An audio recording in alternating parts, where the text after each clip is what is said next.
Hello, everyone. It's Shane Conto, your Wasteland reviewer, and welcome to Wasteland Talks, my weekly talk show where I talk about whatever the hell I want.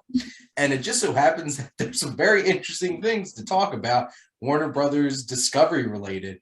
And this week, I have two of my pals from SiftPop. We got Nick and Heath here. So, Nick, you could go introduce yourself, and then Heath, and tell everybody about all the wonderful things you all do. Oh, hello everybody. Well, my name's Nick. I am a contributing writer for SiftPop, and this is my third appearance on Shane's show, so I'm very, very honored to be back. I've got a couple things on the SiftPop website if you want to check them out.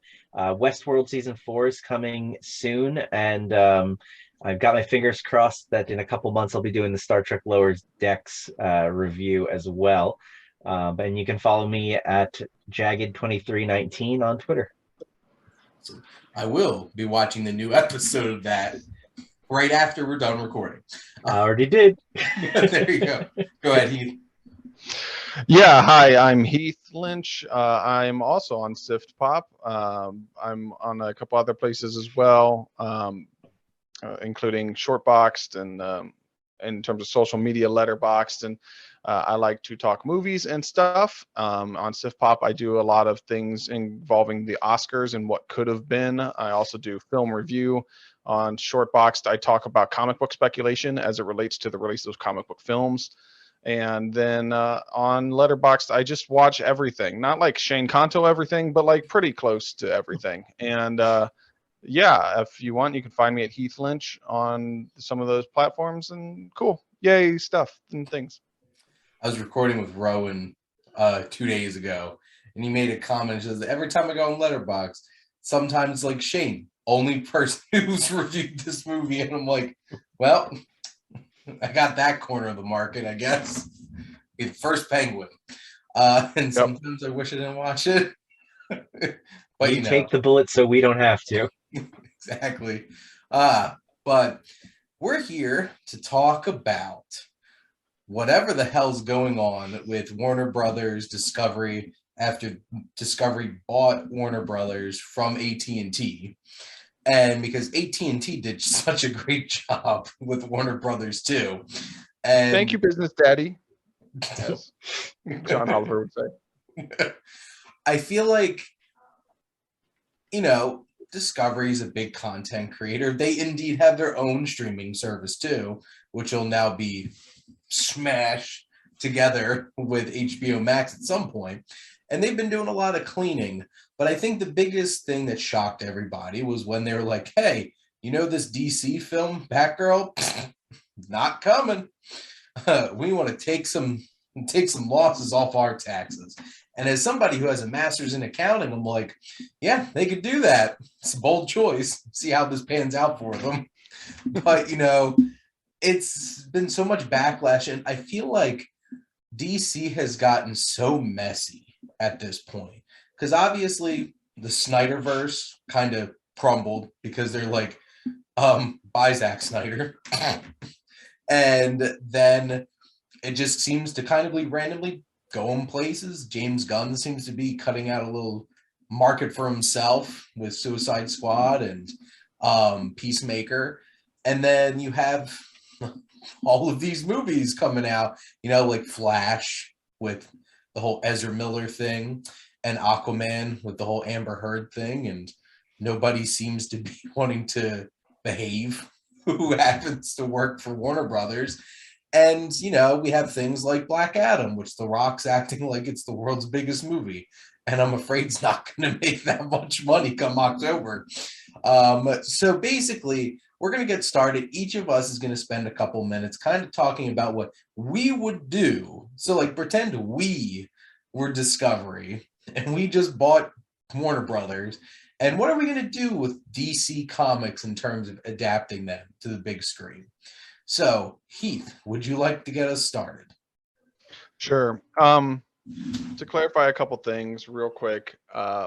First, I think a lot of us knew that this acquisition was going on. I mean, acquisitions of this nature for this amount of money these are announced usually a year ahead of when they even finalized because of regulations with the government and making sure that there's not monopolies and all kinds of things that have to go into the process of a purchase of this size.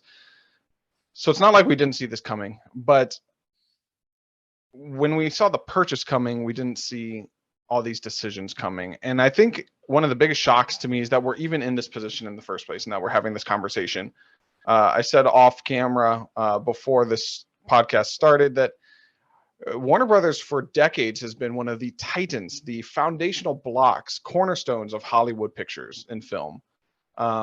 You know, and with Disney growing ever larger with the acquisition of Lucasfilms and Marvel and all these things that have made them just a behemoth over the last decade and a half, it seems like a lot of these other tent poles are falling. You know, MGM is now just part of Amazon and they're going to be affiliated with Prime. And, you know, does that mean MGM even exists anymore? Or are they just using the name MGM for the legacy? And it's kind of shocking to me. Yeah, it's kind of shocking to me that we're even in this position, because hearing all these problems that Warner Brothers is happening, I had no idea that, you know, because this stuff was not publicized. And that's kind of some of the biggest shock is Warner Brothers isn't a lot of, I would have never thought Discovery would have even had enough money to buy someone like Warner Brothers. I would have thought it would have been the other way around. Warner Brothers would buy out someone like Discovery, but here we are. And then not even push back on when you say they're going to merge Discovery and HBO Max. I don't even know if they intend to do that. I've seen some reports to the contrary. So, and that they want to brand them as two separate things, that you could market them as more adult content and reality-based content on HBO Max, and like more naturalist-based content and kid-friendly content on Discovery. But apparently Discovery hates kid-friendly content. And we'll get into all of that. But I just wanted to say all that up front, that it's just, it's shocking that we're even in this place and that we're having this conversation. So as it pertains to DC, because I think you're right, Shane, that we wouldn't even be having these conversations if it wouldn't be for the big smack in the face to DC Comics and what they did to Batgirl. To keep this in perspective, this film was done. You know, we're in a digital world, but speaking in the analog traditional sense, it was in the can. This was a finished film that they were doing test screenings of. $90 million was reportedly spent on this film. And we're never going to see it. It's never going to see the light of day. Not in theaters, not straight to DVD or video or video on demand. It's not even going to be on their HBO Max platform. It's just going away. I have a feeling, give it 10, 15, 20 years, someone will somehow get this out there and everyone will watch it at that point, because we'll all want to see, how is this movie so bad that they wanted to can it? And then you know what it really reminds me of, if anyone remembers this, the movie The Interview with Seth Rogen and James Franco, and how they pulled that because it apparently pissed off North Korea so bad, and then Netflix got a hold of it, and then everyone was like, now I have to watch it. And it wasn't even that good of a movie, but we all watched it anyway. Like, it's that same vibe. Like, if this movie ever comes to light, everyone's going to be like, I have to see it. I just need to know. Well, the big joke around the internet was to Deadpool it, leak it online. But I guess the director said that it's gone. It's gone from the servers. They've locked it away and they don't have access to it anymore. So what I would do if I was head of Discovery Warner, and as it pertains to DC, is I would, at this point, just wipe the slate clean. Any semblance of a continuity that you've had from a DCEU, the Snyderverse, whatever you want to call it, has pretty much been crumbling and eroding before our eyes for years, as it is anyway.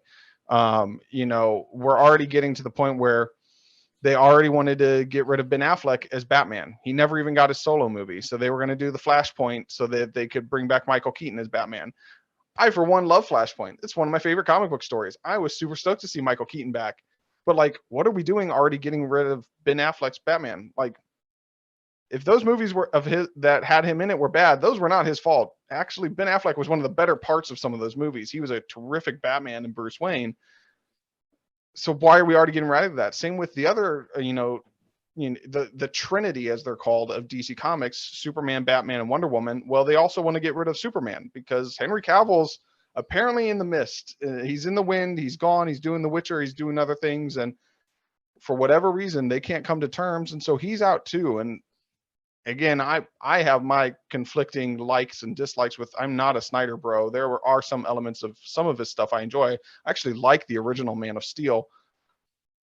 So I would have loved to see Henry come back, but I don't think that's how. So if you're already down Batman and you're already down Superman, but you're trying to keep Wonder Woman, but only really the first Wonder Woman was great, and the second one was kind of laughed at. You had to release it on Christmas Day on HBO Max because of the pandemic, and just you have all the and like instead of establishing real, I don't want to say real, more famous or more important characters in the DC continuity, like a Flash movie right up front or a Green Lantern movie. I know people hated the Ryan Reynolds thing, but it's been over a decade. No, we're doing Black Adam, who is a villain of Shazam.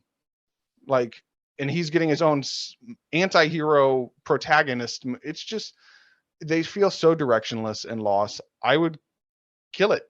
I would, even with the Black Adam supposedly coming out here in a month, I would kill it. And anything that's been worked on, you probably just let it go. And, you know, maybe you have the Aquaman, if that's already done and you want to show it. All right, then that just let that be the Aquaman. The only thing I would continue is the Matt Reeves stuff. And this is, and we'll get to this when we're talking about non-DC things, but as a highlight, one of the things I think they've done smartly is it was announced just a few days ago that Matt Reeves has been signed to a multi-picture, multi-year deal with Warner, where he can pretty much do whatever he wants. He can continue Batman stuff and do other stuff.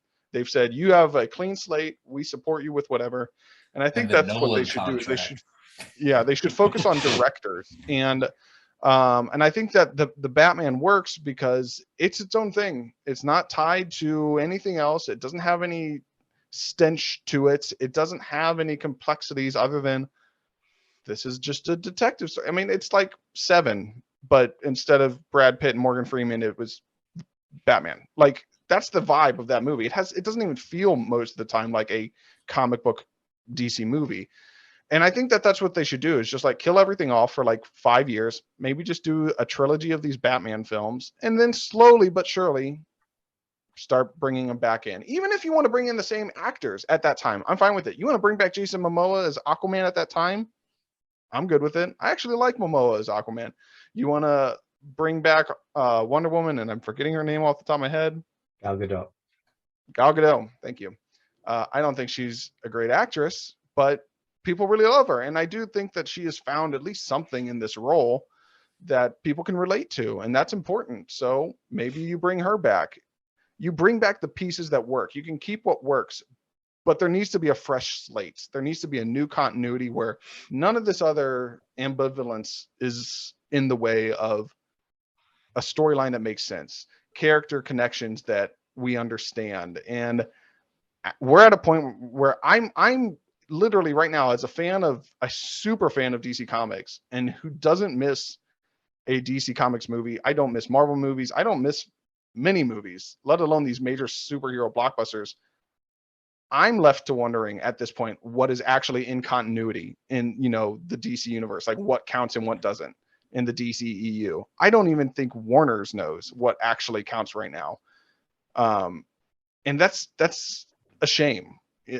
Me, a super fan, who I don't have an idea, and I know there's others like me. You can't build a universe on that. So that's what I would do. I would wipe the slate clean. I would not make a single other picture for at least 5 years of any of these characters. Build back a kind of a fondness in absence. You know, it's been a while. We miss it, so now we're excited about it again. And maybe just in the meantime, you just do like one more Batman film in that 5 years. And you know what? Is Marvel going to get even further ahead of you at that time? Yes, but you are already a decade plus behind Marvel anyway, and you shouldn't be looking at them as competition anymore because you've already lost that competition. You should just be worrying about yourself. And I think if they gave themselves that clean slate, that would be the best chance. I don't think they're smart enough to do it, but that's what I would do. So I yield back my time. I probably went too long, but oh well. How about you, Nick? What are you thinking? All right, I'm gonna double it here. No, I'm kind of along the same lines. I think a blow it up and start fresh approach is the way to go. And I mean, we saw with Spider-Man No Way Home that You can bring back Charlie Cox and no one's going to go, oh no, you brought back the same actor. I'm so confused. Like, it'll work. Yeah. People will get it. So keep Momoa, keep Zachary Levi as Shazam. If you want to keep those movies in continuity, you're going to need to do something drastic. And I think the only thing that they can do at this point, and I think that it's been the plan all along, is to keep ahead with the Flashpoint movie. Because at this point, I think there's no way they're writing this one off. Whether or not they do reshoots, whether or not they completely recast and do a Zack Snyder's Army of the Dead where they put Tig Notaro in Ezra Miller's place and just film all of those scenes in front of a green screen with like Grant Gustin or a new actor, whatever they need to do, they're going to put that movie out. But once you put that movie out, you make it clear at the end, and that's the end of this story, and a whole new multiverse has been created. And then what you do is at the next Comic-Con, you don't release anything for a year. You say, moving forward, if it says Elseworlds on it, it's an Elseworlds tale. It's not in continuity. And then we will come out with an in continuity and name it something like the MCU or the DCEU has their titles. And you can then distinguish, okay, this is in continuity, this isn't. That way you can continue to have movies like The Batman with Matt Reeves doing his thing. You can have James Gunn make his shows or his movies and, you know, have Peacemaker season 2, have whatever that spinoff is, most likely Ratcatcher or whoever he wants to bring in, and just label it Elseworlds. They did it with the Star Wars Expanded Universe by labeling them Legends, so now you can easily tell which ones are canon, which ones are Legends. Do the same thing, only do them with the movies. And then once you do it, just start fresh with new characters. And if you want to build a continuity, I think the best way to do it is to start small. Do maybe just 2 movies a year. Do new characters. From what I've heard, that Blue Beetle movie is still safe. That's the only one they haven't axed yet. I heard that one was axed, not to interrupt. Did you? But I read somewhere that it was. Now, I could be mistaken, but anyway, keep going. That was the only one I was holding out hope. It looked so good. So, I mean, even if it's not, start with something small like that, like a Blue Beetle, like a character we haven't seen before, to really jumpstart it. Put a known character in the movie. There's nothing to stop you from doing team ups. There's nothing to stop you from making a legacy character a mentor type figure. Like I had the idea, you do an Aquaman movie with Momoa, only Aquaman's the king of Atlantis, and this is really a Aqualad movie. I kind of love the Young Justice idea, where you have these heroes who are just well-established heroes. The Justice League does their own thing, and these new heroes come up, but you still see the old heroes in the background. You see them involve themselves when they need to be. Do something like that. That way you can keep the old actors, but you can firmly say, this is new. These guys are doing their own thing. It's different. It may be the same actor, but it's a completely new universe. And just start like that. Do it slow, 1 or 2 movies a year. And then after, 8 or 9, 10 movies, then you try and put them all together in a team up and try and do another Justice League. But I don't think you can do. I don't think they can copy Marvel, and I don't think they can keep doing what they're doing. They need to just kind of organize. Yeah, I think we're all kind of on the same page about kind of blowing things up here.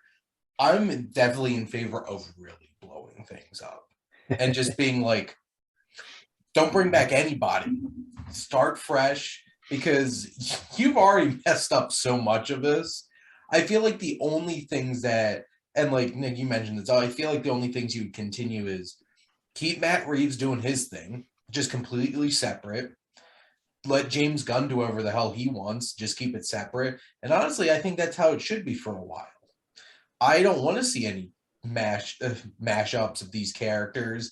And, I feel like too many studios have been like, hey, look what Kevin Feige did with Marvel. We should do the same thing. And that is a once in a lifetime thing that shouldn't have worked. And he's the only one that's been able to pull it off. Like a Yeah. lot of other people have tried to make connected universes, and like none of them have even been close to the quality or consistency of Marvel. So. No. And at this point, a lot of people are turning on it too. And it's just like the fatigue is really setting in. Like I hear it from everyone. I feel like DC just needs to do their own thing. You have a Batman already, just do a Batman. Find Superman, find Wonder Woman. At this point, I don't think, because like after Wonder Woman 1984, a lot of people hated it. And also a lot of people were pissed off at her because of the whole Israel and Palestine thing. DC just has like a whole entire cast of people who are just pissing people off for things that they doing off screen. And that's not their fault. I feel like they just have really bad luck with all that kind of stuff poisoning what they're doing. And I just feel like they should just start from scratch. Don't fall into the temptation of trying to set up a Justice League. Because think about it. How many decades have we had DC movies without them trying to pull a trigger on doing a Justice League movie? Like the last time they really tried to do it was the George Miller one that failed because the money fell through.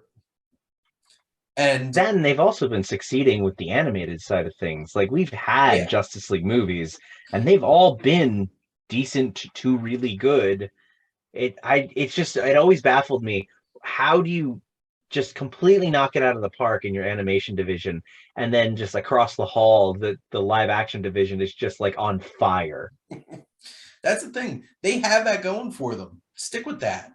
I just feel like my thing is like, I don't want to see another MCU at this point. I just want to see, like, I'm fine. Give me some Batman movies. Give me some Superman movies. And maybe at some point, I don't think they should be highly connected because that just complicates things. Maybe at some point you want to kind of put them together in a loose, and it's like, trust me, a Justice League movie can sell itself as long as you're making good movies beforehand.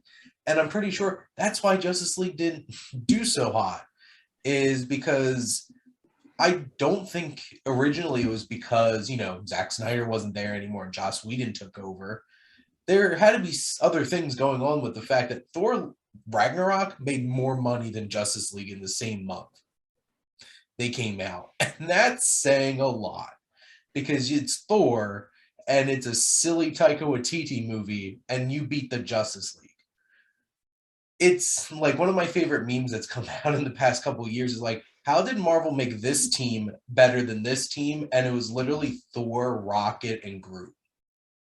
Right? Better than Superman, Batman, and Wonder Woman. It's just like, because they have something special. And I think Warner Brothers Discovery needs to spend some time crafting something special. Because the thing is, if they build off of like what Nolan did and built off of doing their own thing without, because like, how many films did they make before they tried to pull a trigger on a Justice League movie? Not a lot. 3? Yeah. 4? And no, 2. It was. Well, I'm counting Suicide Squad. Oh, okay. If you count Suicide Squad 3, but debatable if you even want to count that. But in terms of like, I don't, because honestly, again, that one doesn't connect to the other movies. The only thing it does is Batman jumps on Joker's car for like 3 frames. Other than that, it was Man of Steel straight into Batman versus Superman: Dawn of Justice, which introduced Batman and Wonder Woman, and then it was Justice League. Like they were in such a rush to try to match Marvel, who had already been working on it for years, had introduced many characters and many standalone films, established their origins, gotten it. Like it's not rocket science. That's the thing that pisses me off the most. It was very clear. I was one of them yelling from the rooftops at the time. Like as soon as they announced Justice League after Batman versus Superman, I was like, what are you doing? Like, no, this is like, we knew back then, we knew beforehand it wasn't going to work. We're like, you haven't established anything. You haven't shown us like, I know because I'm a comic book idiot, but like the average moviegoer is not going to know that. They're not going to understand the island of Themyscira and like how Wonder Woman is molded from clay, or like, what are you talking about? So it just blows my mind that they thought that they could shortcut all that. And again, that's just the Trinity. That's just Batman, Superman, Wonder Woman, let alone Flash, Aquaman. In this version, they wanted to do Cyborg because they, for some reason, didn't want to do Jon Stewart as Green Lantern, or like it just, the whole thing is just so weird to me how they made the decisions that they did. And it was clearly just a rush for money. It was greed. That's all it was. It was greed. And I think my biggest thing was like, you killed Superman after 2 movies. 2 movies. What are you doing? One movie, really. He got 1 movie and then they killed him in the second one. And realistically, and I guess he had a little bit more to do in the extended cut, but I remember being in that theater opening night. They killed Superman and he had like maybe 8 minutes of screen time prior to them killing Superman. It was atrocious. Oh, it just they tried too hard. I know that there was a president change. There was a lot of executive changes at the time. They were trying to save their bonuses before the regime change, because that was right around the time AT&T was buying them. And you're right, it was greed. It was 100% greed. They wanted to get it out because they just assumed, oh, those people will all go see a superhero movie because that's what superhero movies make, $1 billion. It's like, no, yeah, you guys missed the whole point about it was being good superhero movies. Like, I think part of what I'm afraid of with blowing it all up is they're going to try and start over with Batman, Superman, and Wonder Woman again. And I guess Marvel's made me a little spoiled. Like, we've got She-Hulk and Miss Marvel and Moon Knight this year.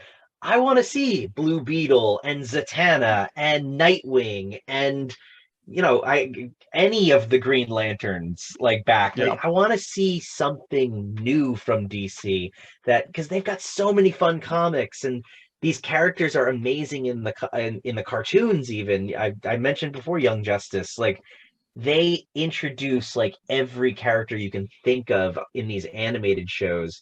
I want to see that. The Suicide Squad, was one of my favorite movies last year because it gave us a team of really fun characters, ones that you would never think to see in live action. And that was probably the most excited I had been to see one of these movies. So as much as I like Batman and Superman and Wonder Woman, I kind of don't want to see them reset and like it be 2012 all over again. Like I want to move forward, but I don't know. I don't think they're going to. Like you need these big characters in order to really establish yourself. So it's kind of like a catch-22. It's so interesting. So this is where I want to challenge both of you and play a little bit of devil's advocate, because, and I would like you guys to do it to me too. I think we could come to consensus conclusion between all of us on what should happen. So to Shane, I would push back, and you were saying you were even more extreme than me. You were like, blow it up completely. I don't want to see anyone come back. And that you're not even concerned about a connected universe. No. And to that, I would say, I understand that, but is that possible? And what I mean by that is, can we exist in a world where we've seen the success of the MCU and we know that DC has just as many characters as Marvel, just as many stories that they could tell, and they know the dollar signs behind that if it is done right, they could be just as successful? Because my pushback would be, I don't think we live in a world where they can't do that anymore. I think we've gone too far, that it is impossible for us to make these movies and not be interconnected. As much as I agree with it'd be nice to just be like, hey, no, let's have our own stories. And again, maybe let Matt Reeves do that. Maybe every once in a while you can let a director make a solo movie or a solo trilogy that's outside, but inherently there needs to be an interconnected story. I don't see from a business perspective that we're beyond that. Like I don't know if that's possible is what I'm getting at. I like the idea of Marvel throwing away the MCU is just so unimaginable. Now, obviously, the MCU worked, so that's slightly different. That's apples to oranges. But And people still but wanted it. They said but ended at after Endgame. yeah, but in the same light, like when DC sees that works, they're going to want to push for that. They are going to want someday, whether that's 5 years from now, 10 years from now, 15 years from now, that Justice League movie that truly sings. Because that would be just as special as that first Avengers movie. People would go nuts for that. You know how I know that? Because I was one of those kids that watched the Justice League cartoon. Nick, I'm sure you did in the 90s too. That was huge. You got up on Saturday mornings to watch that because that was genuinely well scripted action and it was fun and people loved it. So my pushback would be for Shane is that I don't know if that's possible, what you're imagining. I don't think we can go back to 80s or 90s comic book stories. Like comic book movies, I should say. I just don't know if we're in that world. And my pushback to Nick would be that you want to do some, interesting new characters. And as much as I totally agree, like I actually love Blue Beetle. I want a Green Arrow movie. We've been blessed a little bit if you follow the CW shows, because they've at least given us some of these unique characters. I'd really love to see the Justice Society, and apparently we're going to get Dr. Fate and Black Adam, but like an actual Justice Society with Hawkman and whatever, that would have been cool. But I don't know if we can do that with, again, Marvel's giving us Moon Knight and She-Hulk now because they already gave us Captain America and Iron Man, and they established Spider-Man and like their tent poles, and they were able to build out from that. And I think Galaxy. But again, that was phase 2. That was phase 2 that they did after already having an Avengers film. Guardians came after everyone got a sequel. Yeah, I feel like, so I'm going to preface this. I don't think this is what they're going to do. And okay. No, they're not going to do that. They're going to just try to do the same damn thing over again, and they're probably going to fall on their face again. But, I do agree. We're at the point where the film industry, if you have an IP, you can't help yourself. You can't help yourself but try to make spin-offs and interconnected things. Look, doing with Star Wars. Disney's like, well, we're going to do with Star Wars too. And you have all these different things, and like they're going to do it because they think that's their best way of making money. And as we saw this time around, it was diminishing returns. Like, yeah, Batman v Superman made a lot of money. Suicide Squad made a lot of money. Justice League really disappointed. And I know even before the pandemic, some of the other ones that came out after underperformed too. But like, I feel like at this point, they feel like they're so far behind, they have to try to hit home runs. And I feel like that's why they're just going to keep going back to the big characters too, because they don't think that they can slowly build up things at this point because they're so far behind in their mind, because they're all going to compare themselves to Marvel. I would like to see them take some steps back and try to set some stuff up on their own, but they're not going to do it. They definitely aren't. And what's interesting to me is, in a perfect world, Justice League should be better than the Avengers. Yes. Yeah. So you like have this is going to make a lot of Marvel people think. And again, I like Marvel. My bias up front, I am more of a DC person than a Marvel person. But if we are being completely honest with ourselves, objectively, throughout the course of comic book pop culture, DC Comics have been more popular, influential, and famous than Marvel Comics. It's only in the last decade that has shifted because of these movies. But still, if you take the grand encompassing totality of everything, I would still put Batman as like probably the number one most famous, iconic superhero ever. And right behind that, I would still put Superman. Then you could probably slot in Spider-Man. I think that's where Marvel gets a start. And then you probably still go back and you do like Wonder Woman. Like DC should have the bigger, more impactful lineup. It should. In the 90s were case in point to Yeah. further all the cartoons that came out. They started with the Batman cartoon, and the animated series was insane. Then they built it out, and they eventually got to Justice League, the Justice League of America show. We were getting Static Shock. At that point, Marvel was only successful with the X-Men and Spider-Man, and that was it. They didn't have any other cartoons that kids wanted to watch, whereas DC was doing everything and just cleaning up. They had Batman Beyond, for goodness sake, Was awesome. Which it's like one of the best shows of all time, and no one would have even batted an eye at Marvel in the 90s. And Kevin Feige was learning what not to do by being a producer on all of those early Spider-Man, X-Men movies, Daredevil, Elektra. They started to work it out, and so by the time he got put in charge, he knew what to do.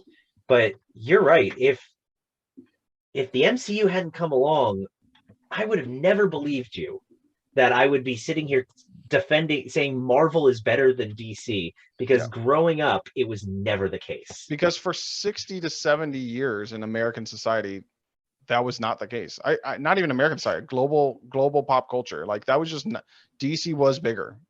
Yeah, it just was until about 2012 when the Avengers came out. DC was bigger.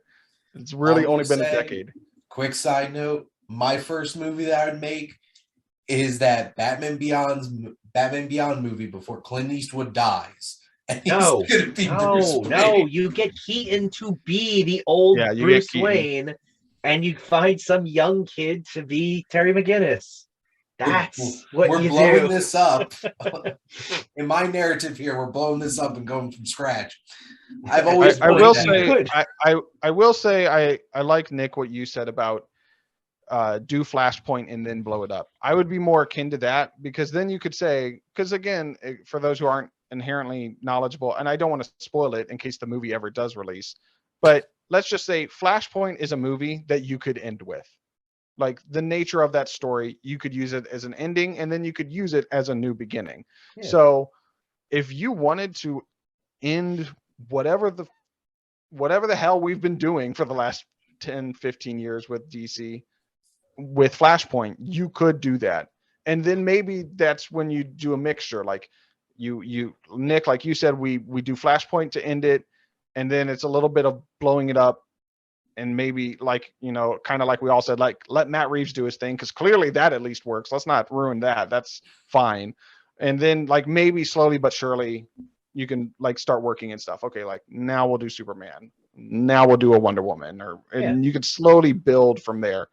But I will say about Flashpoint is I think we are at a point with the press with Ezra Miller that you have to recast it.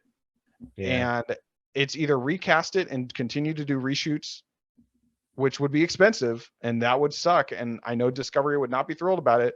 Or if you can't do that, you probably can't like Batgirl, because what's going on with Ezra Miller is if that movie releases, even if the movie's great, like, it's got. I want it to release. I want Michael Keaton as Batman again so bad. But if that releases, like, the storm they're going to come across after Amber Heard and like all this stuff that's happened, like, it is not going to help them in the slightest. So case in point, how many of you have rewatched House of Cards since Kevin Spacey did his thing?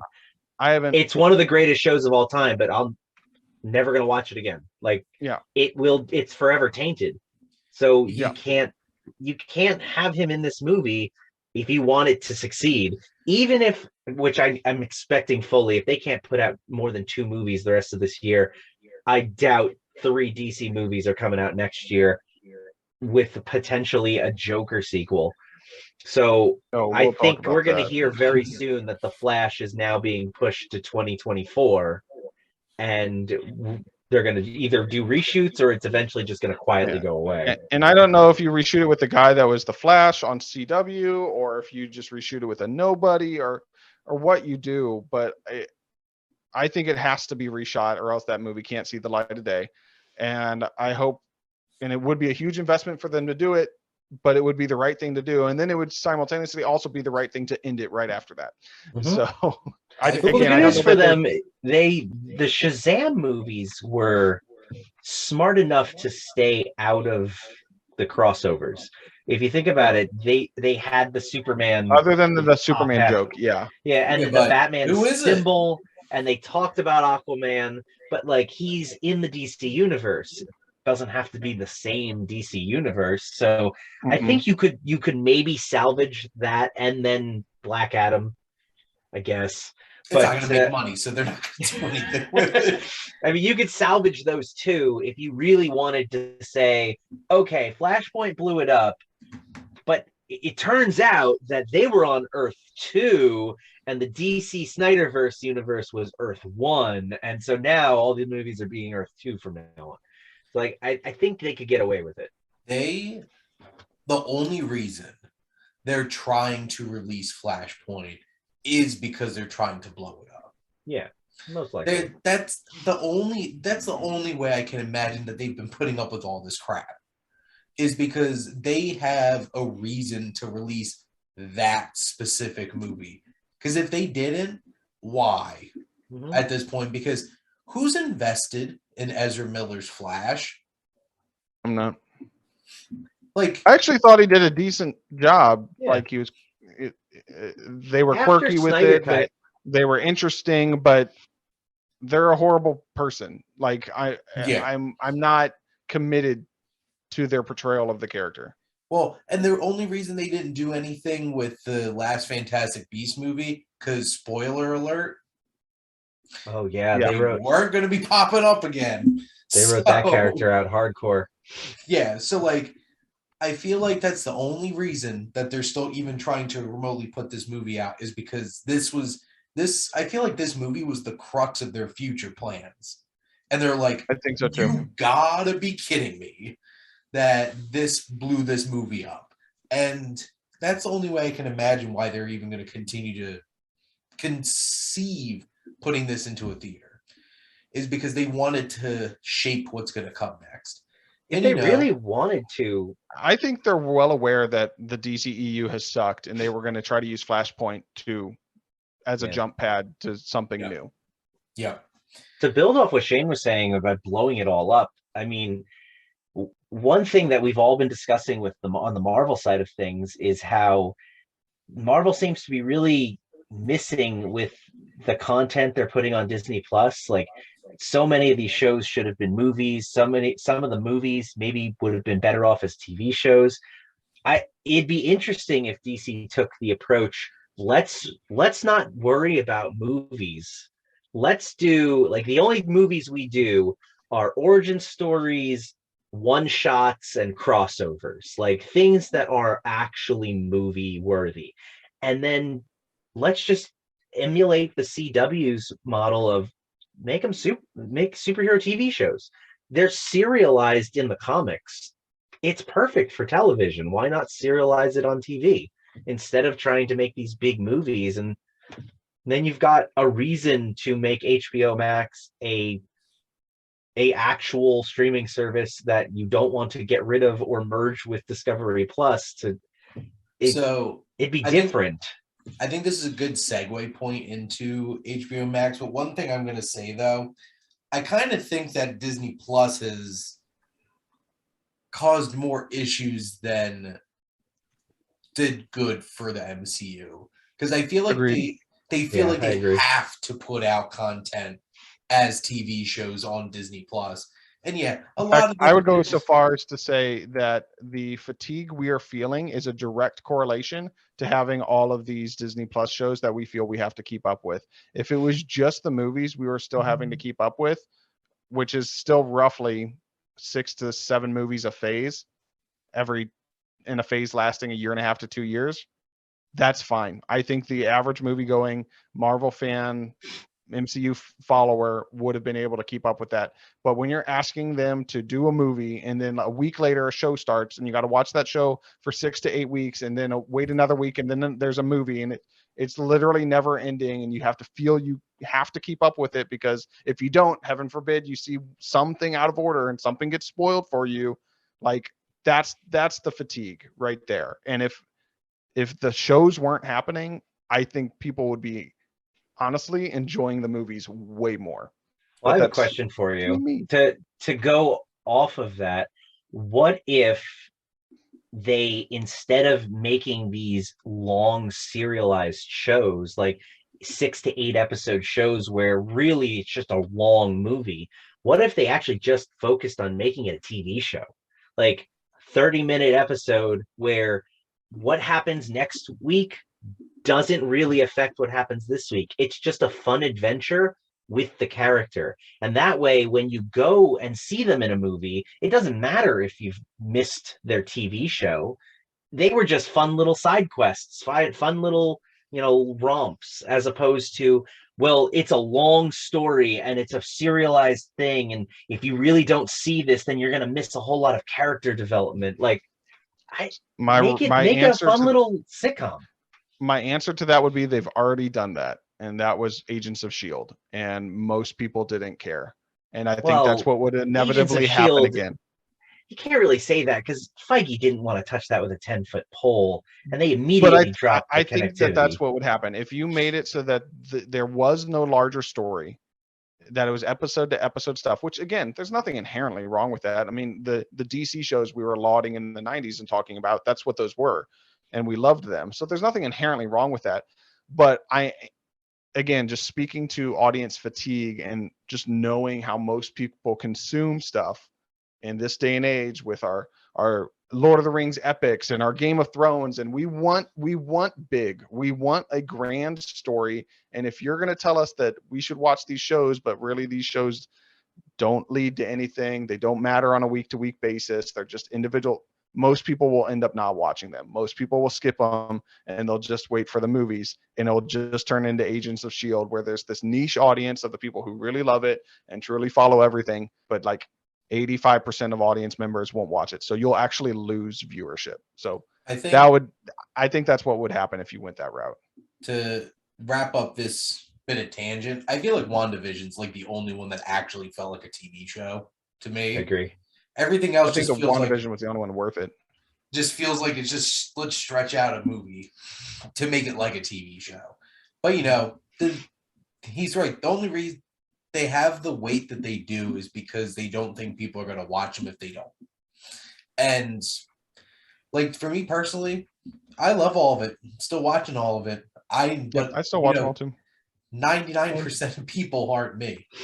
Yeah. So, but speaking of all these streaming services, the best one, in my humble opinion, is HBO Max. And it has been for a long time. Yeah, it definitely is. And then it's just like, what are they doing? So they're killing my boy. Look what they did to my boy. Seriously. So like, first off, you can have the best streaming service out of anybody by just having HBO content. Like right off the bat, because HBO puts out some of the best content on television.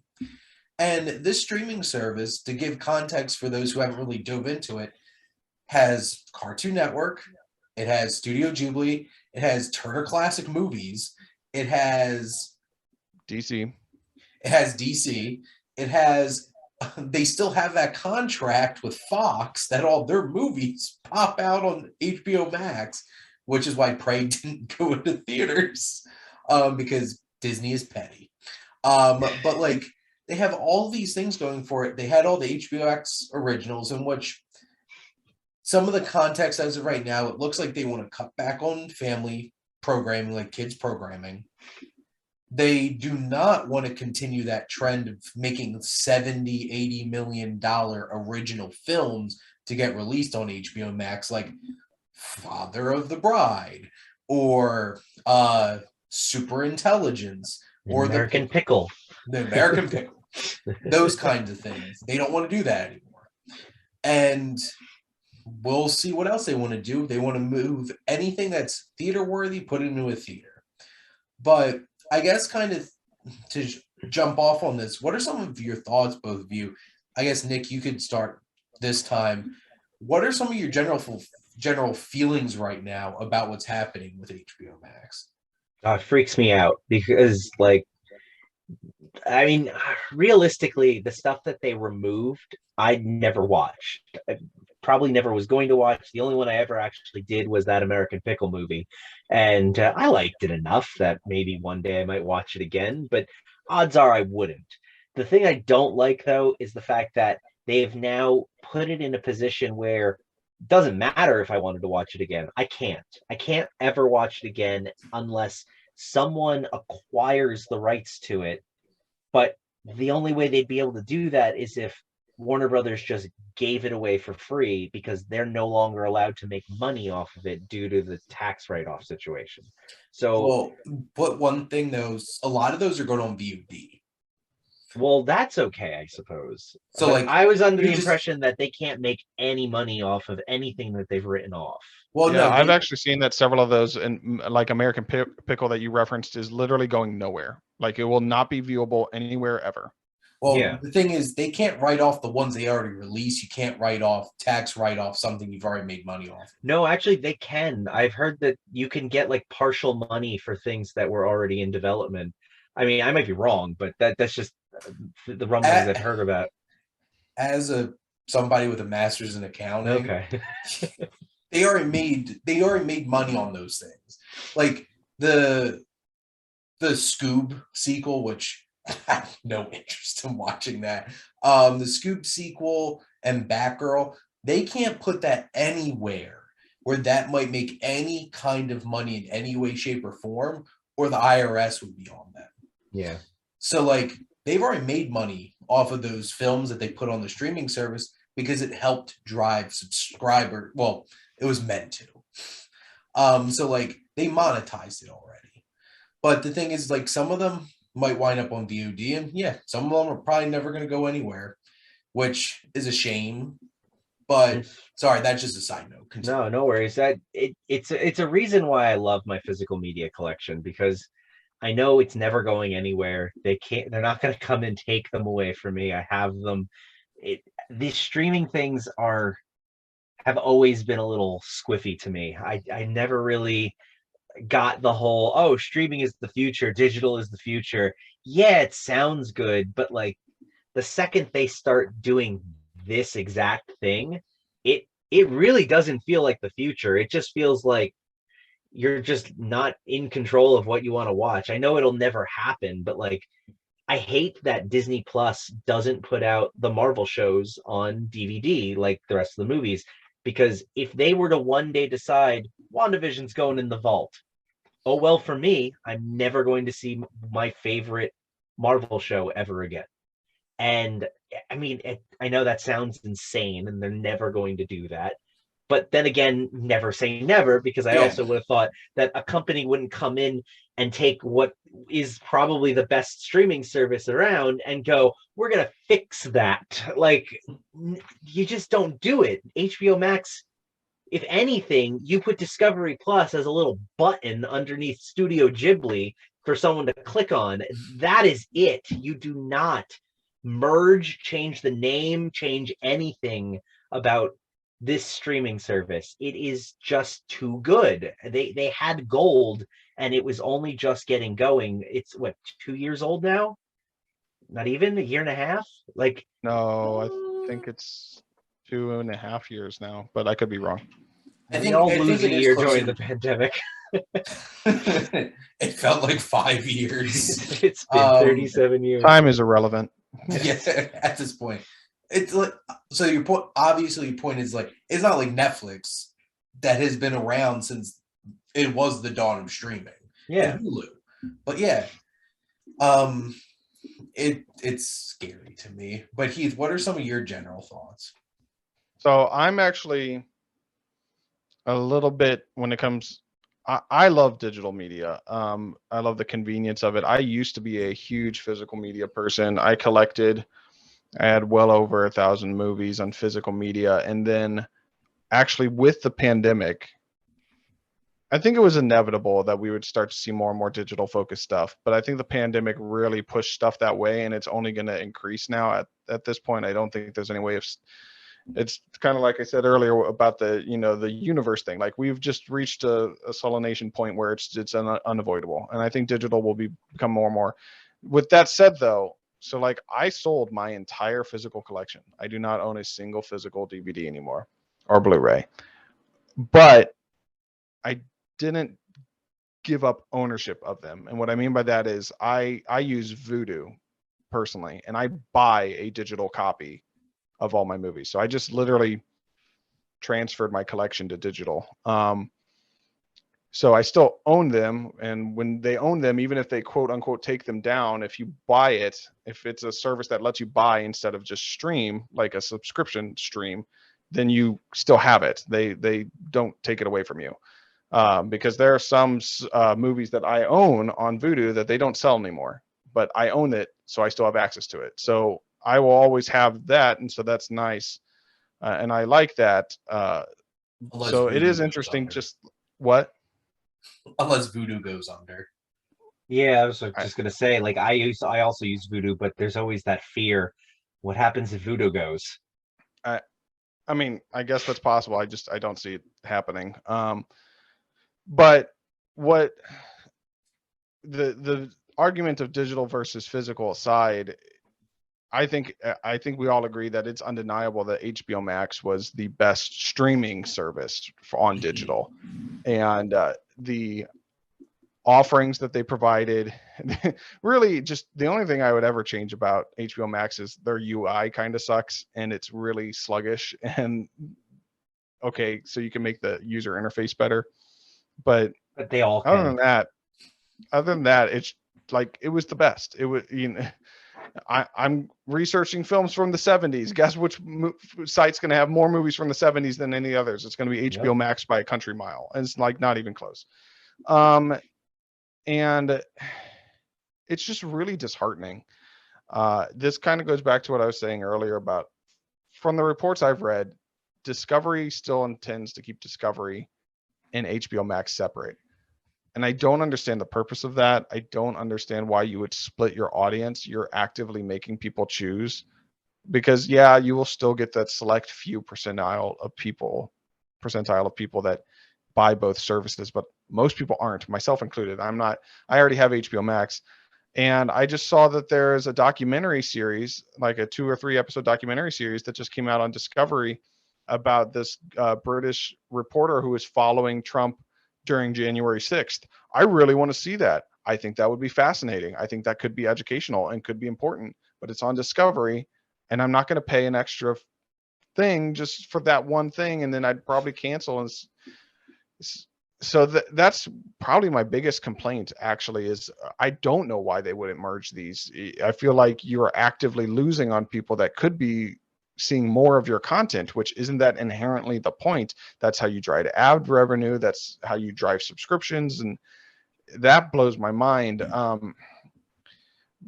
If they want to make changes about the services that they offer, though, on HBO Max, that's also where I have a problem, because again, it's one thing if I bought American Pickle on Vudu. I bought it, I purchased it, I own it. But if you're not going to offer it as a video on demand purchase anymore, and you're also not going to offer it on your site that you built it for, it was an HBO Max original film, and now it's not going to be available anywhere, this movie will literally be lost to time. Now, I saw American Pickle. It was okay. I wouldn't say it was bad. I wouldn't say it was good. It was just a film. It exists. That's fine. But like, this has the potential of being like history. And that's so bizarre to me that this small subset of films that were made exclusively because for whatever reason, Discovery wants to brand itself and how this service works. I think it's a case of the left hand not talking to the right. And clearly the people at Discovery want to craft an image and market these two services as two distinct things that offer two different types of product. And I don't think that they're properly, and maybe this is just because these are not movie people. It could inherently be that they're not a film company. Discovery cares about journalism as it regards to nature and nature documentaries and all kinds of things that Warner Brothers doesn't care about, and vice versa. I don't think Warner Brothers cares about Shark Week, like, and as well they shouldn't, but I don't know why they can't sit and talk in a room for a day, a week, 2 weeks, a month, however long it takes to hash out exactly what they want. And I don't think just stripping away services is the answer. They put a lot of effort in 2021 with doing the day and release, the free movies that got a lot of subscribers to HBO Max. Having, the new Game of Thrones series is going to bring a lot of subscribers back who maybe left, or get a whole bunch of new people just in general. Like, they have a potential to be really one of the cornerstones of the digital streaming marketplace. And it feels like they're fumbling the ball, and it's all a self-inflicted wound. And it just baffles me more than anything. Yeah, because I think some of it is the job situation, because if you do merge these two streamers, you're not going to need two teams that build a UI, maintain a UI. You're going to have some turnover, and being that Discovery is the one in charge, it's their CEO that is now in charge of both. He doesn't want to lose his people, but it really doesn't make sense to get rid of the HBO people and put his team in. So, like, what do you do? I see it from that perspective. Like, there are people's lives and livelihoods on the line here, so I can see why keeping them separate might be one strategy to go. But that would be also a surprise to me, that a big corporation would think of the humanitarian reasons to not. Yeah, I was just going to say, like, as much as that's nice, and maybe I would agree with that from I'm a human being perspective, and I totally see where you're coming from, Nick. But like, if Warner Brothers is really bleeding that much money, that actually seems like the easiest way to save money is to cut payroll and just be like, all right, we're going to merge these. They probably don't half their staff, because it would just make the app bigger. So maybe you cut a third of your staff in the process. They would save a lot of money that way. Again, that would be really shitty of them. But yeah, I don't know. I've seen a lot of interesting articles, and like, I listen to the John Campea show, and he obviously has talked a lot about stuff recently, and just seeing all kinds of different articles popping up, like the whole reason that they cut all of those like kid programs. Because like, I've watched the Fungies, I've watched Infinite Train, or whichever it was, Tig and Seek and stuff like that. They said the reason they took those down was because they were paying royalties to the creators, but nobody was watching them. So like, they would actually save money taking them off of the site. And because they didn't get royalties based off of views, they just got royalties because it was on it. And I have a sinking feeling that might be the same thing with the originals. But this is a slippery slope, because, content goes on and off of streaming services all the time. But what doesn't go off is original content. Yeah. Yes. Like, what the hell's the point of taking original content off of a site where it's like, this is the purpose? It would be like, what if Netflix is like, sorry, we're taking The Irishman off of Netflix, or like Marriage Story and stuff like that. It's like, what do you mean? Yeah. This is a Netflix original. Yeah. You gotta put that stuff on physical media, or make it available VOD if you're going to do something that ridiculous. And I feel like on some level they're saying they're trying to make HBO, their point of making HBO Max, HBO, something that's prestigious and that isn't like Netflix, where they just put out schlop, nonstop schlop, and like 80% of what they put on there nobody watches, and you just have to sift through like an endless sea of stuff. They don't want that. And like, okay, I get that, but like, you're swinging in a whole entire other direction. It's just like, are like the original content the stuff that you should be cutting out? But I feel like this has hurt the reputation of HBO Max a lot. And that's not a good thing, when they were really building up that reputation among a lot of people that they were the best streaming service. And I find it so interesting because, one of the other the strangest things that has happened since this is because like CNN was launching a whole entire streaming service. And then a couple weeks later, just like, nope. Yeah, I think it was a month. Shut it down. Yeah. Goodbye.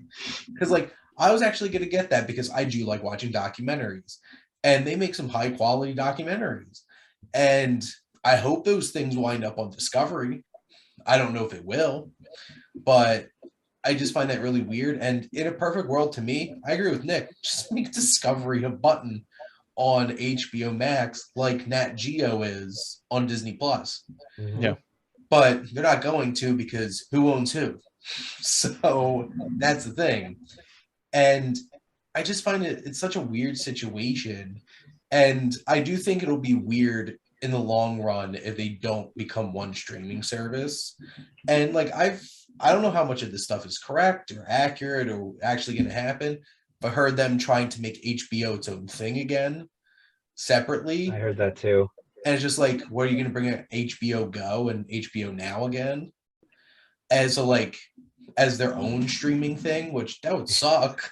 Doesn't make any sense because it's like, wasn't HBO Max the natural progression? Like, make it just a streaming app. Like, in fact, channel. I hate to cut off, but this literally just made me think of, I think the worst part of all of this is the lack of communication. And that's so many things with any big corporation that starts doing a shakeup. I think if someone from Discovery just came out and had a press conference, hey, this is what we're looking at. This is what we want to achieve. It might get rocky for a few months. It might be rocky for a year or two as we really try to get out of the red and into the black. It's just like, it's no different than I was one of the people complaining about Marvel and where it is here in Phase 4. And then we had Comic-Con and they finally gave us a roadmap. And I'm like, okay, I can at least see the pieces in place. I see where we're going. I'm going to be a little bit more lenient now because I know what the end goal is. Like, it would be the same thing. I think that's inherently what we're all kind of saying here is that, like, because we really don't know. They haven't been clear. We have not, the reportings we're getting from Variety or from the Hollywood Reporter or from Screen Rant or whatever, like everyone's saying different things, is hearing different things, and a lot of them are conflicting. And because of that, it leaves a lot of ambiguity. It leads to a lot of confusion. And we as we are the client, we are the product, that they're trying to siphon our money from. So it leaves us bewildered. We don't know what to make of it. And especially when you're making big decisions like, hey, we're axing a $90 movie that's already in the can and finished, never going to see the light of the day. That's what leads us throwing our hands up, going like, what the fuck? I don't get it. And I think it would just behoove, Discovery Warner to have someone come out and be like, hey, this is what we intend to do. We're going to have 2 streaming services. We're going to have Discovery at this price point, and it's going to focus on these types of documentaries and TV shows or whatever. And Warner and HBO Max is going to be at this price point, is going to focus on this. And we might be losing a few things in the process because of, some of these kid shows, unfortunately, might have to go because we're paying royalties and blah, blah. Like, just be honest. And I know that's way easier said than done. Corporations never like being upfront. They don't like being honest. They don't want to be transparent. And I get that, but man, I feel like that would just solve so many problems.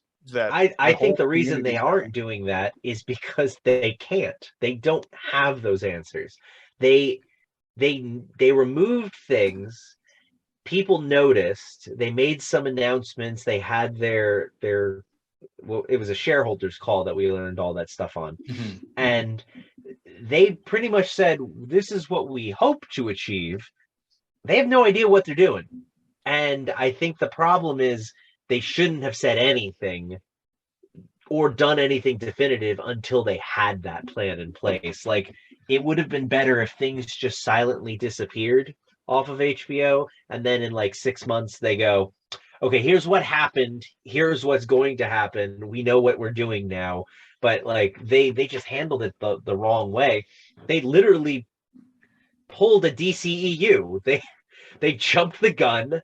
They did things they shouldn't have done. They made announcements they shouldn't have announced, all before any of it was ready. And I think that now it's shooting them in the foot. Although all press is good press, right? So they've been literally on everyone's mouths for the Unless last you look at their 2 weeks. stock prices, Well, that too. which are plummeting. Yeah. I think the one thing that'll give them the benefit of doubt on is they have a mess to clean up, because AT&T had no idea what the hell they were doing. And who Thank you, greenlit a Business Wonder Daddy. Twins movie? And that's the thing. Like, I feel like AT&T was like, well, if Marvel can make all these random projects, we can. And it's like, no, you didn't build that up to earn that. And now I really do think that Discovery's coming in here really like a business and less of like a film studio, and being like, well, we got to cut costs any way we possibly can. This is the bottom line. This is where we need to get. We're going to do whatever we can to do it. And they look at Batgirl and said, Batgirl's not going to make a profit. Well, we could write it off for taxes. It'll be more than what we make in profit. Let's do it. And that's unheard of to everybody who loves film and stuff like that. It's just like, how could you? And it's just like, but how many people would be flocking out to the theater to go see that Batgirl movie? I would.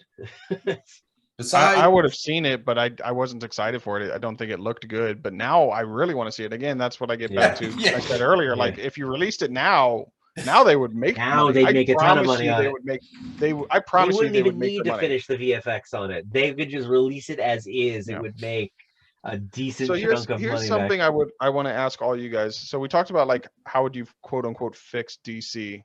How would you fix this Warner Brothers in general? I alluded to it earlier, and I genuinely think this is something they need to do. I think that they need to reestablish directors as a priority. This used to be something that Hollywood used to do. Studios were destination points. Directors would have exclusive contracts with studios, not even just directors, actors, actresses, a 5-picture deal, 7-picture deal. Like, gosh, one of the last ones to really do it in our day and age is Tom Cruise. He's been with Paramount for forever.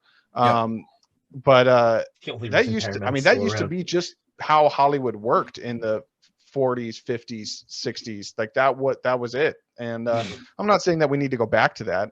Obviously, people should get paid for their talents. Whoever wants to pay them, go to where you can make the most money and go to a project that you could enjoy.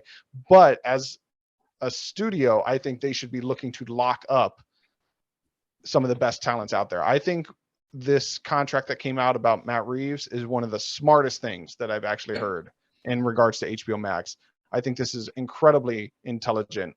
Yes, lock them in, let them do a couple more Batman films, make them do complete a trilogy, and in between each one, let him be creative. Show us freedom to show us what he can dazzle us with. You know, we got the Batman, then he can do something else. Then what is Matt Batman Reeves' 2. Knives Out?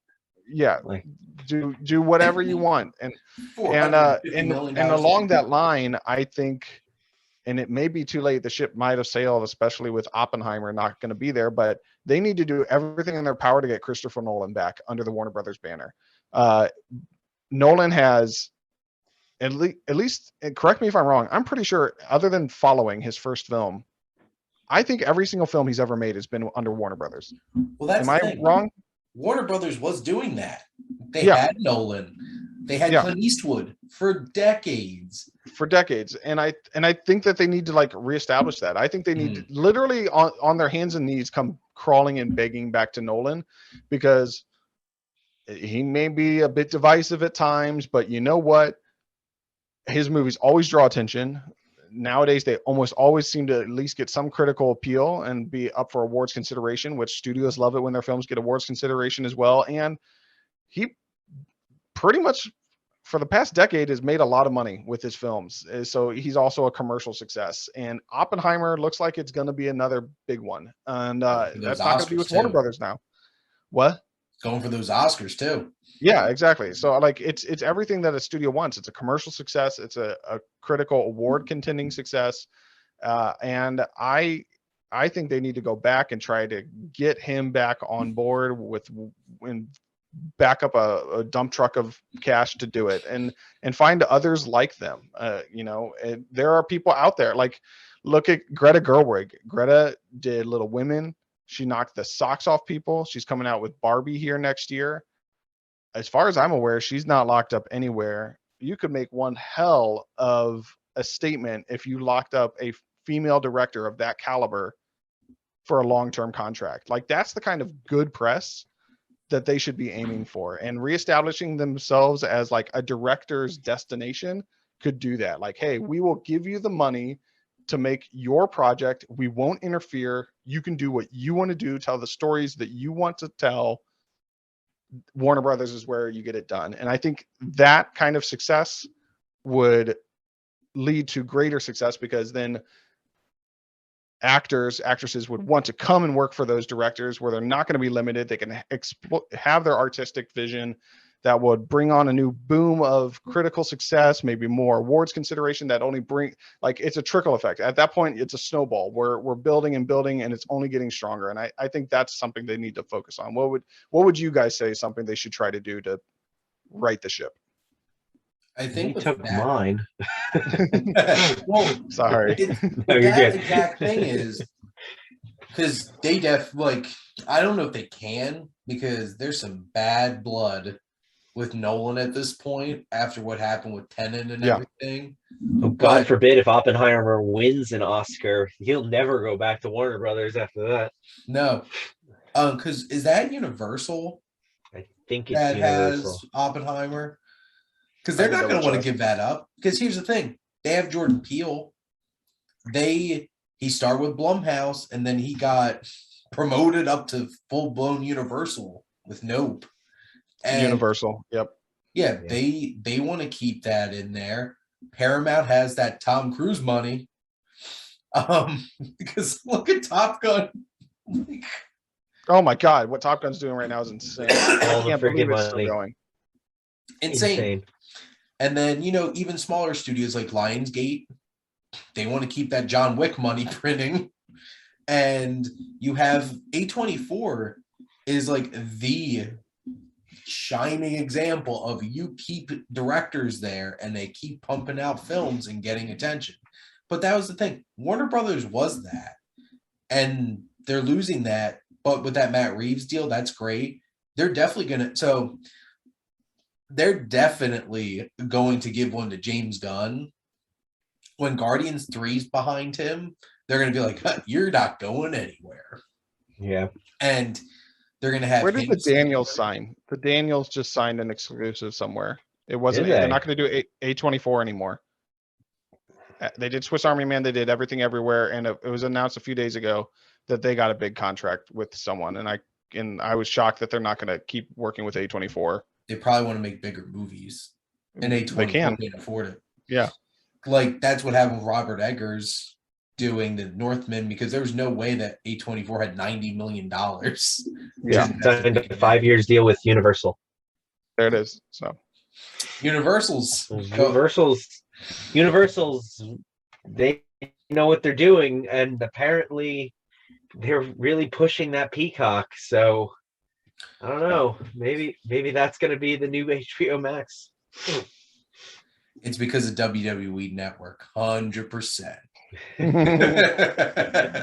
Honestly, that's why my buddy has it, and that's the only reason he has it. He pays the actual subscription for it. Like, oh my gosh. I'm not gonna lie, one of the only times I ever sign on to Peacock is for wrestling pay-per-views. Every once in a while I'll see a movie, but it's pretty much the monthly pay-per-view. And now it's like, if you want to see a Blumhouse film, it's just going to be on Peacock now. Yeah.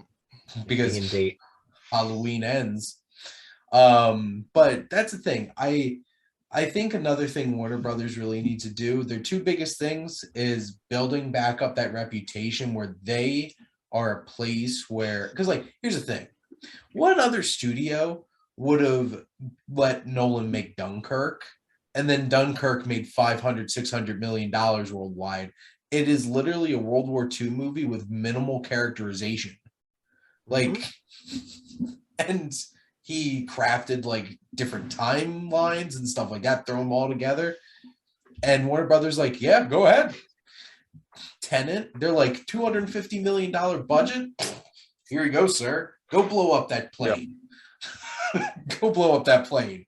And obviously COVID really caused a horrible shake to, like, obviously we're just talking in a movie context, but like really messed things up. And I don't know, they need to get the directors back. They need to get DC on track, because sure aren't making the Harry Potter stuff work either. And I was just like, gonna say they need to get the Wizarding World back on track. He took the words out of my mouth. That's another. Again, maybe it's just me, but blow it out. Just like wait, stop. Just don't make anything new for 5 years, 10 years, please. So smart of them to make this third one have an ending that could be an ending. Yeah. Because they could just walk away and not make. If they wanted to walk away, now is the time they could walk away. Yep. Like, stop making Fantastic Beast movies. You didn't make it happen. Who was I talking? I think it was Aaron.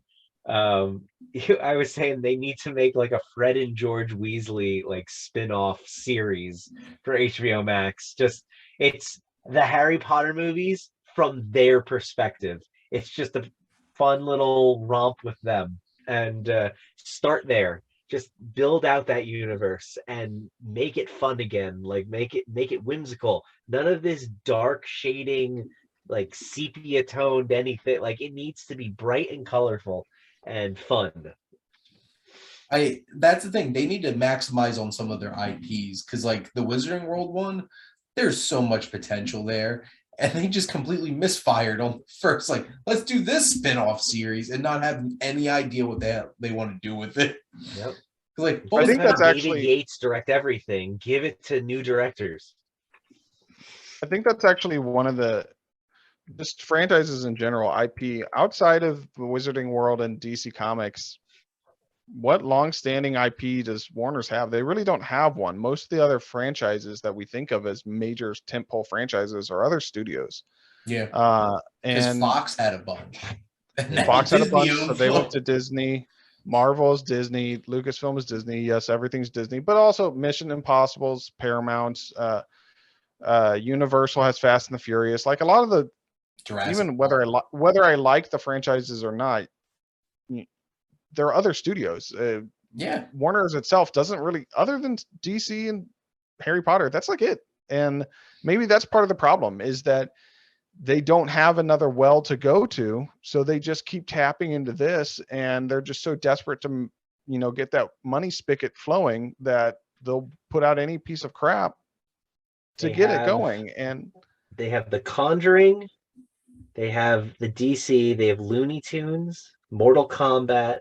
Yeah, see, again, Lethal Weapon. It's already over then. Yeah. like Lego. And the Matrix. These are not franchises. Like, if we're being honest, like, I like the Looney Tunes, they're great, but that's not a franchise. The Conjuring's the closest thing maybe but like The Conjuring doesn't make nearly the money that Harry Potter or DC makes, or any of those other major franchises. Like, they don't have another major tentpole franchise. They don't have like that big money thing. But the really great thing about the Conjuring universe is, with horror, there's a big potential for profit margin. Yes. It's not going to be like billions of dollars, but you can make a crap ton of money off of them.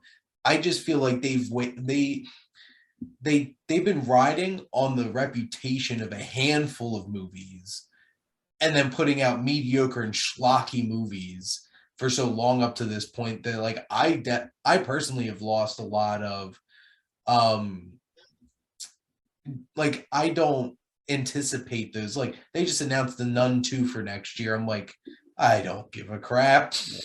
And like, the first two Conjuring movies is not enough to make me want to watch 20 more of these spin-off movies and you not put effort into them. And it's similar to like Blumhouse. What the hell happened to Blumhouse? Like, so much of their content now is terrible or mediocre, and just like, I used to have a lot of respect for that, but that's a Universal problem. That's not a WB problem. But like, you're right. They need to get bigger properties and something. You know what they're sitting on? They could be printing money with the Nice Guys universe, but they're leaving it untapped. This is true. I thought you said Aaron couldn't come to this episode. That was for you, Aaron. You know what they actually do have, and they apparently are, another season is coming, that his Dark Materials, like they've got a bunch of TV show franchises that, they are doing things with. I mean, I know that, Lindelof said he doesn't have another Watchmen in him, but like, I'm sure you could coax another Watchmen out of him with enough of money. Like, come on. Like, he's a pretty smart guy. I'm sure he could come up with something. Well, the fact that got stuff. House of the Dragon had the biggest premiere out of any show in the history of HBO. I would have never believed it after the way that Game of Thrones ended. That blew me away. Yeah, like I was sitting there watching on HBO Max, it kept crashing. I'm like, God damn it, everybody else wants to watch this too. I feel like that's something they need to continue to do. And HBO is always chasing the next Game of Thrones. That's what Westworld was. Yeah. That's what his Dark Materials were. And like Westworld, I definitely hasn't reached that level of like Game of Thrones. But at some point, like I think the biggest concern I have now, especially after this week, is their money problem. Like, you only have enough money to release 2 movies this year. Yeah, like that's a problem. Those 2 movies don't make any money. Like, I think Don't Worry, Darling has enough buzz around it that I can like make a decent bit of money. I think it will at least make its money back. Yeah, that's not like a home run, and they need a home run. And sorry, Dwayne Johnson, Black Adam isn't it either. No. And yeah, it's because here's the thing. You know what they don't have? They don't have Jeff Bezos money. So it's not like Amazon, who could just do whatever the hell they want. And, Paramount just hit the biggest gold mine and like most shocking gold mine in the history of cinema. Because, apparently Tom Cruise in 80s nostalgia is enough to make $1.4 billion.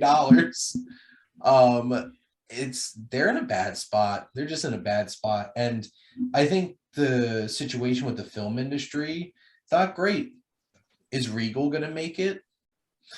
And after them with Cineworld filing for bankruptcy this week, potentially like preparing to file for bankruptcy, that's a whole other conversation. But I don't think Warner Brothers is in a good spot with this. And I think Discovery starting to really realize what they bought. And they're like, F.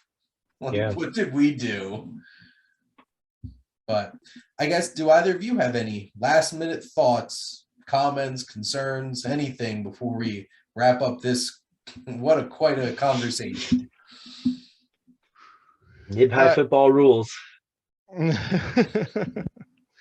My only thought really is I hope they find a way out of this, because I want them to succeed. I don't, you talk about Nick, like, we don't want to let all these people go. There'd be nothing worse than Warner going under and all of those people in the industry being out of jobs, and just the film industry is already so volatile as it is. The last thing we want is this stalwart, this giant of film, Warner Brothers, to come crumbling down. So I hope they figure this out. Lesson learned: don't make a movie like Space Jam: New Legacy where you're just making a hour and a half, hour and 45-minute advertisement for yourself. That doesn't help. That was almost 2 hours. I hated that movie so much. The F were you? I mean, right there's all your IP. But yeah, like, where's that Clockwork Orange spinoff? I want them to figure it out. Obviously, we are just scrubs on the internet. We don't know the whole story. We can't see the books. We don't know what's really going on in there. All we can do is speculate. But for all of my speculation, all it really amounts to is I hope they figure it out. I will second that. They own a ton of properties that I love, and if they can figure it out, I will continue to patronize them and make sure that they get my money. So I really hope Yep. that they do get it all together. Well, and I think for the future of the film industry, we can't afford to lose another big studio. This is also true. Because you can't afford to have Disney swoop in and pick up another studio, and then there's going to be like no competition, and that's horrible for everybody. That would literally be the death of Hollywood. If Disney acquired another major studio, like it's just over. Like 65% of all content comes from them at that point. Yeah. It would make the streaming services a lot less in number, though. So I a little don't easier care. on my I don't want wallet. it to happen. The Disney bundle is going to be like $40 now. Via cable package. Well, honestly, that's what it feels like. As somebody who pays for so many streaming services, well, it's what it feels like. I have a lot more to watch and could watch it whenever the hell I want compared to regular TV, but it's a lot of stuff. But I want to thank both of you for coming on chatting about these topics, because like I don't do a whole lot of talking about like current events kinds of things on my channel, but I felt like I just had to have this conversation with somebody, which is why I went to the Slack and put it out to the SiftPop world, because like this is craziness, and hopefully things get righted at some point, and whether Warner Brothers blows up DC or not, they need to figure out something, because stuff's not working at this point. But Nick and Heath, thank you both for coming on. Thanks for having us. Thank all of you out there for always tuning in and supporting your Wasteland Reviewer.